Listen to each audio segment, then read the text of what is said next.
A girl rides a red motorcycle through the night, her headlights piercing the darkness. A memory flashes. She struggles with her ex-boyfriend inside a car. He glares at her, smoke swirling around her. She removes her helmet, her eyes filled with cold resolve. She grabs a baseball bat, climbs onto the hood of a car, and swings with furious force. The scene shifts. The girl is in a white wedding dress and black combat boots. She flees her own wedding, running through a garden as people chase her. Her new husband sits alone in a car. Later, the girl parties in a nightclub. She stands on a table, raising a glass. Her friend leans in and whispers. A line of young men files in, bowing before her.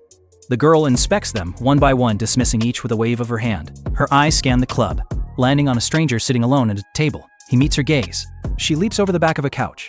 Landing in front of him, she grabs his tie, pulling him close. He remains perfectly still. She takes his silence as consent and kisses him deeply. The kiss becomes passionate, fading into a hotel room. Then to a sunrise. The girl wakes up in bed. She looks at the stranger beside her, shirtless and wearing a red choker. She reaches out, touching the scratch marks on his chest. Suddenly he opens his eyes, grabbing her wrist. The girl jolts back. The girl looks down, mortified. She tries to play it cool, smiling awkwardly. But he grabs her wrist, stopping her. She pulls away, her expression hardening. He gets out of bed, completely calm, and tosses a credit card onto the sheets. The girl stares at it, then explodes with rage, yelling after him as he walks away. Later, the girl paces in a hospital waiting room, talking angrily on her phone. She hangs up and storms into a clinic. Emerging a short while later, she walks down the hall and collides with her ex-boyfriend and his new girlfriend.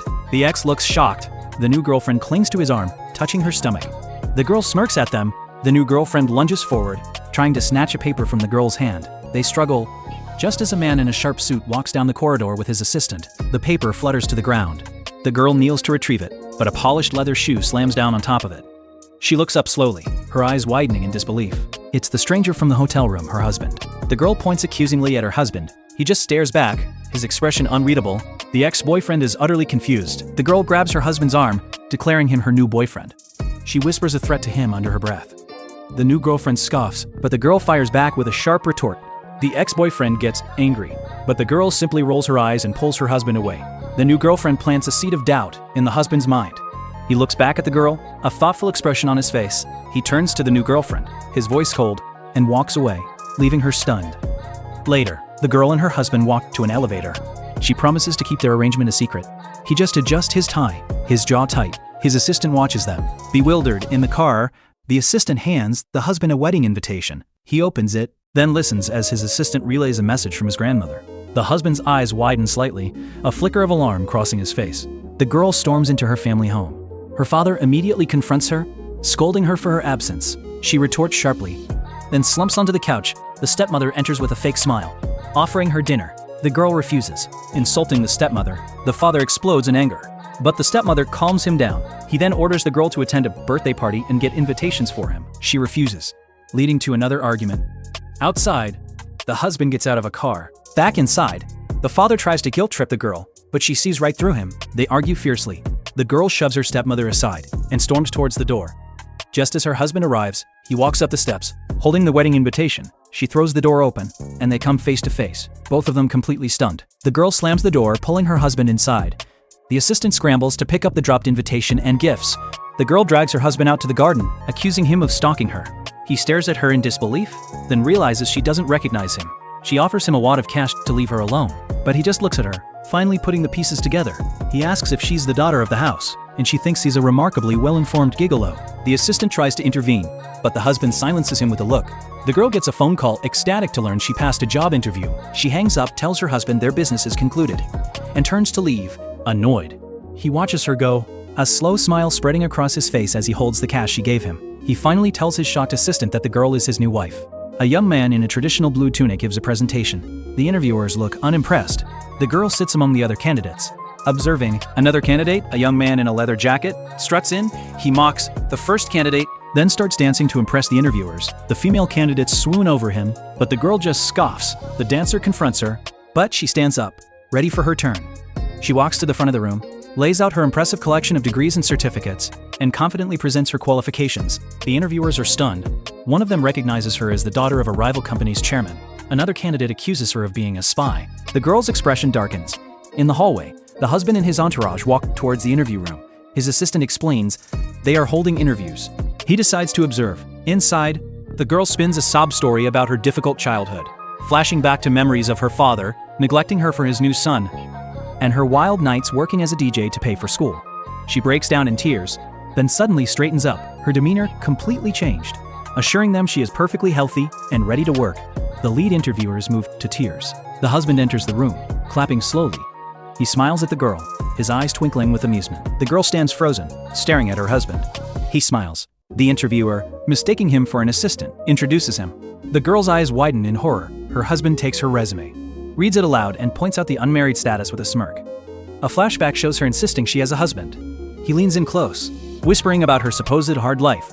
He then publicly exposes her past, mentioning her drunken antics in a bar. The girl is mortified, but he puts a hand on her shoulder, pretending to praise her resilience. The girl, realizing she has no choice, plays along, smiling sweetly. She grabs her resume back and announces that the interview will continue. The girl follows her husband out of the interview room. He turns, and she warns him to keep their relationship a secret. He just smiles, then waves goodbye as she walks away. The assistant is baffled, but the husband simply watches her go, a thoughtful look on his face. He orders the assistant to investigate her schedule. The assistant pulls out his phone, his eyes widening in shock as he sees photos of her partying. The husband takes the phone, his expression hardening as he stares at the images. Later, the girl is at a nightclub with friends. They tease her about her new husband, but she dismisses their concerns. Her friend points across the room, and the girl's jaw drops. A man in a white jacket, his shirt unbuttoned to reveal his abs, and a black lace blindfold over his eyes, walks towards them, holding a drink. The blindfolded man approaches the girl, offering her a drink. They toast, and he downs his glass. The girl watches him, mesmerized. Her friend tries to get his attention, but the girl pushes her away. The man tells the girl he's only interested in her. He offers his hand, and she takes it.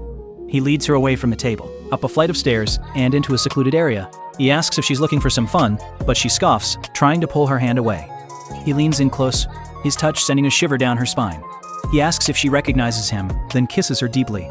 The kiss from the hotel room flashes through her mind, and she realizes who he is, her husband. He pulls back, a slow smile on his face.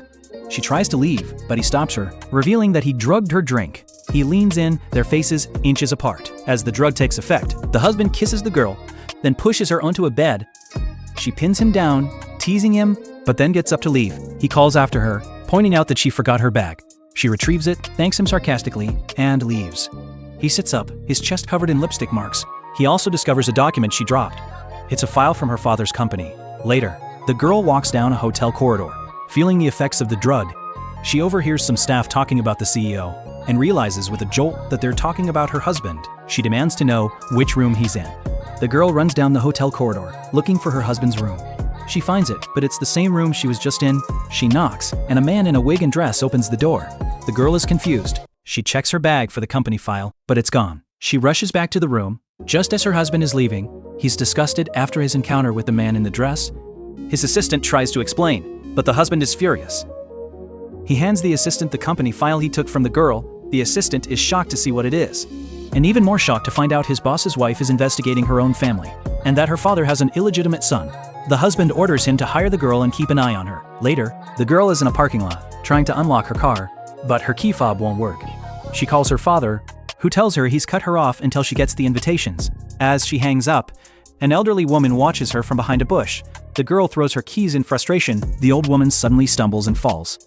The girl rushes to help her, and the woman calls her granddaughter-in-law. The girl stares at her, completely bewildered. The woman quickly backtracks, pretending she was mistaken. She then convinces the girl to share a taxi. They arrive at the girl's new workplace. The woman feigns surprise, then offers to have her grandson, who supposedly works there, help the girl out. The girl, thinking the woman is a scammer, politely declines and rushes inside. The woman smiles, then walks into the building. Employees greet her as chairwoman. She spots her grandson, the husband, and calls out to him.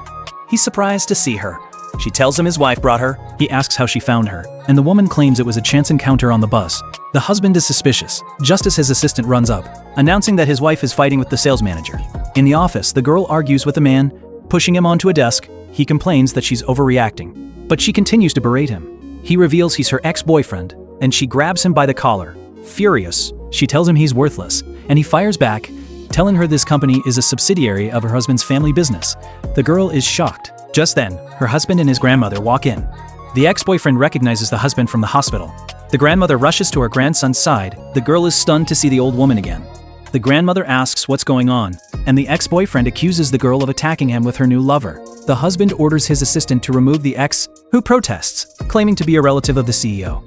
The husband reveals he knows the ex is a useless freeloader and has him thrown out. The girl is impressed, thinking her husband is just a very convincing assistant. He then orders her to go to the finance department and dock her own pay. The girl is furious, but the grandmother intervenes. The husband ignores them both and tells the girl to follow him. The husband leads the girl into his office. She confronts him about her ex-boyfriend. He coolly asks if she's still in contact with him. She gets defensive. He claims he's just worried about her work performance, but she accuses him of being jealous. She leans in close, touching his chest, and tells him she's not his property. He freezes. She then demands to know where her missing file is. He feigns ignorance. She threatens him, then turns to leave, telling him she's going to the finance department as he ordered. He watches her go, a smirk on his face. Later, the girl is on her motorcycle, talking to her friend on the phone. Her friend suggests she get close to the CEO to get back at her father. The girl gets ready to ride off to a race. In a car, the husband sits in the back, reviewing her resume.